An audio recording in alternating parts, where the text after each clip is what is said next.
Welcome to the exclusive YouTube series, The Hidden Architecture of a Winning Sync Song. Today we'll talk about Act 1, the hook and the problem. Ever wonder why some songs just feel right? Like they pull you in, take you somewhere, and leave you satisfied by the end? It's not magic, it's structure.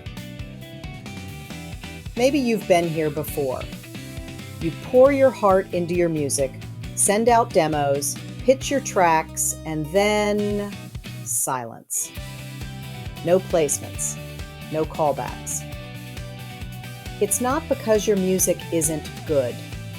It's because the sync world plays by a different set of rules. Rules that reward songs built for picture. Songs that move, grow, and create moments that line up perfectly with storytelling. So today, we're unlocking the secret weapon of master songwriters, a storytelling blueprint applied directly to music. By the end of this video, you'll hear your playlists with fresh ears, and you'll start noticing the emotional journey every great song is secretly taking you on. So let's start with step 1, the setup, introducing the musical world. Every story begins with a setup, and songs are no different. The intro and first verse are your inciting incident. They create the mood, set the stage, and introduce the world of the song. Think about an indie pop track where the first few seconds already tell you whether this is going to be dreamy, upbeat, or heavy. That's not an accident. That's world building. From here, we move into the pre-chorus. This is your rising action. The energy shifts. Maybe the rhythm tightens. Maybe the melody climbs. The tension builds, pulling us toward the chorus. And in terms of narrative, this is the status quo. The song is showing you its rules. The lyrics hint at the theme. The instruments outline the palette. We're grounded, ready for the journey.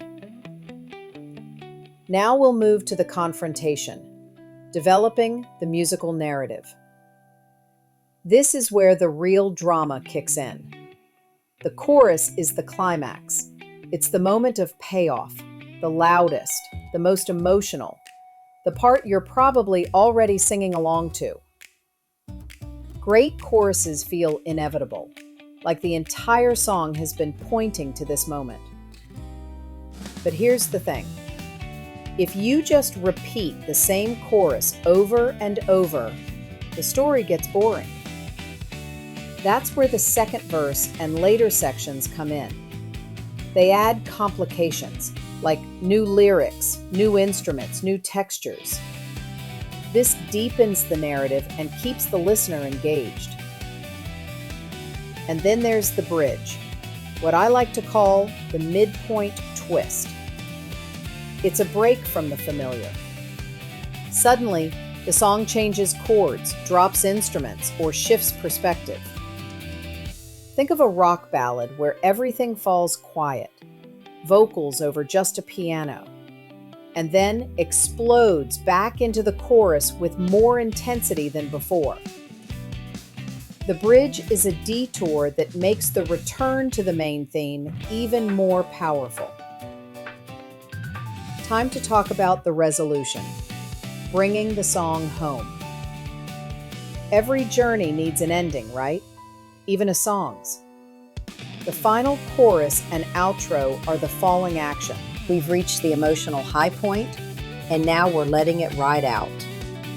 Sometimes the chorus is repeated with new layers, extra harmonies, bigger drums, or maybe stripped back to feel intimate and raw. Either way, it's closure.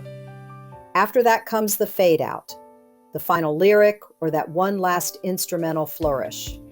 It leaves the aftertaste, the emotional residue that sticks with you when the music stops.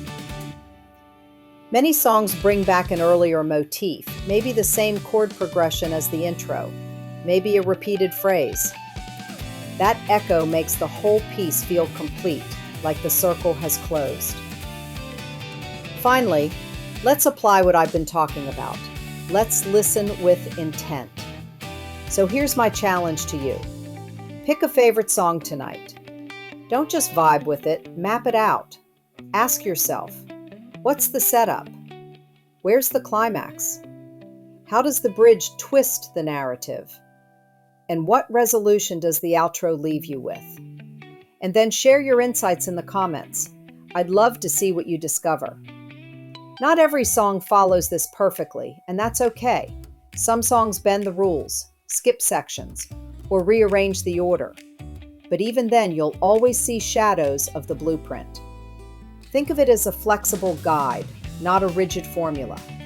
Because once you start hearing this invisible blueprint, you won't just listen to songs, you'll experience them on a deeper, more intentional level. I'm True, and this was Act 1 of the hidden architecture of a winning sync song, the hook and the problem. Make sure you come back for Act 2, the secret blueprint, on November 14th, and Act 3, the transformation and takeaway, on December 5th, exclusively here on YouTube. Thanks for watching. Now go listen with new ears.